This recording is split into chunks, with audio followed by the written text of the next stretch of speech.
Welcome everyone to 7 Minutes or Less, talking about the shows you love and want to get into. Today we are going to be talking about Breaking Bad, Season 4.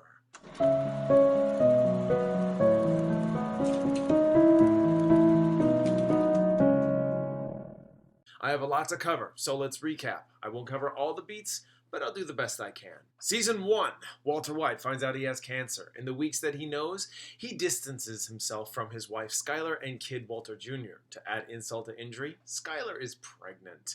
Kicking him while he's already down, he's an overly qualified chemistry teacher with a second job at a car wash. Barely making ends meet, the cancer was just the straw that broke the camel's back. Turning to Jesse Pinkman, a former student of Walter's, they both partner up to cook meth. This introduces themselves into the criminal underworld with dire circumstances. Season 2. Walter is undergoing treatment for his cancer while finding sneaky, shady ways to produce more crystal meth. Because the dealers Jesse knew are now dead, the new head honcho running the business is Tuco. Tuco is wildly unpredictable and creates desperate problems for Jesse and Walter by kidnapping them.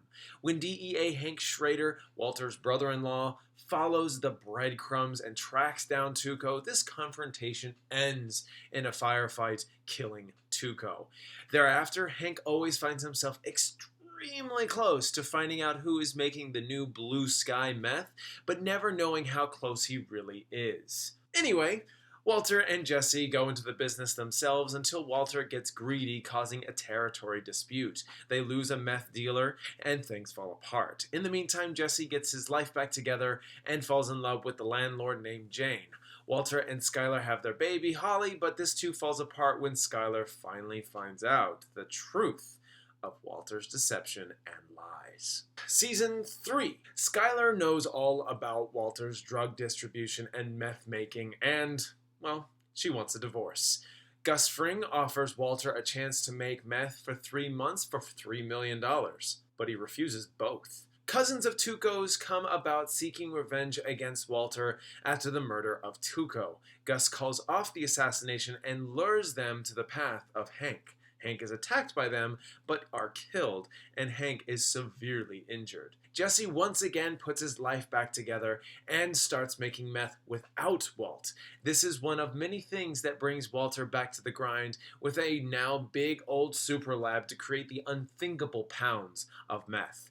Meanwhile, Saul Goodman, since Season 2, has been helping out Walter and Jesse out of the law's way and help them see better avenues for business. But the main issue here is the tension rising between Jesse and Gus. Back in Season 2, when Walter desired to branch out to different territories, Combo, one of Jesse's friends, was shot and killed by a little boy under the orders of 2 dealers.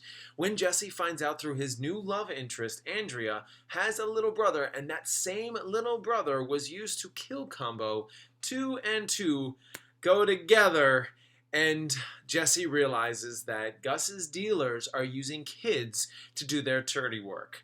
This doesn't sit well with Jesse, and he decides to take matters into his own hands. Problem is, Walter beats him to it and murders the dealers in cold blood. Oh, and that Walter's temporary partner, Gale, is leverage for Walter's position at the super lab.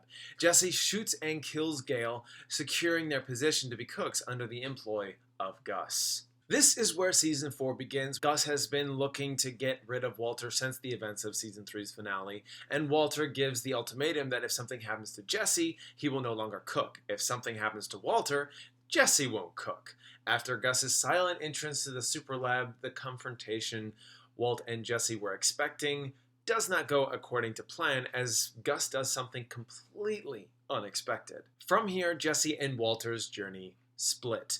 Jesse killed Gale in cold blood, so this haunts him for a good number of episodes. He tries to get his mind off of his actions by hosting an ongoing party.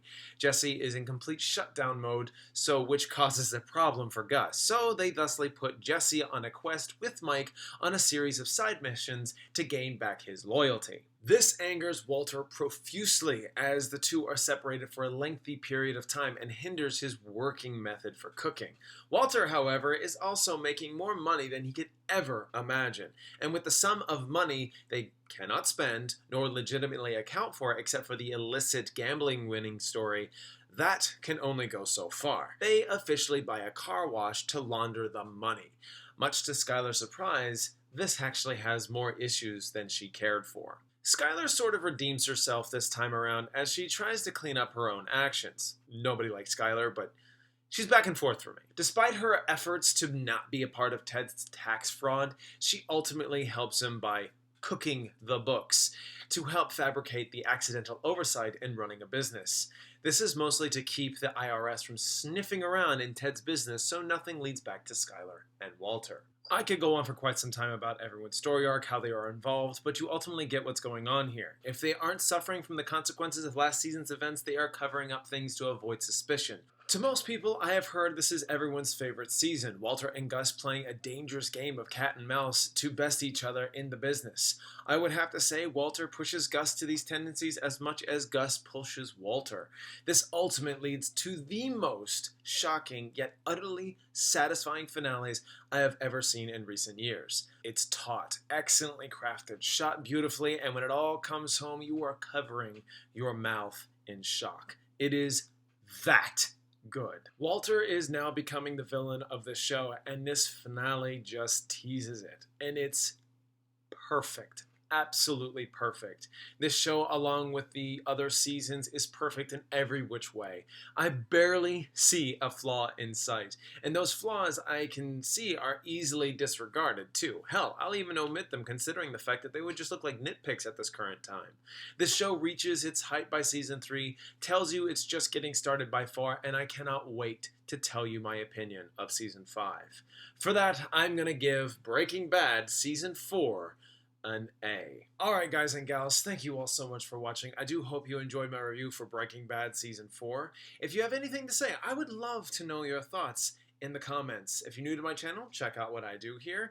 Turn on those notifications so you don't miss anything at all. That said and done, I hope you all have a fantastic and wonderful day. Don't forget to like, comment, and subscribe.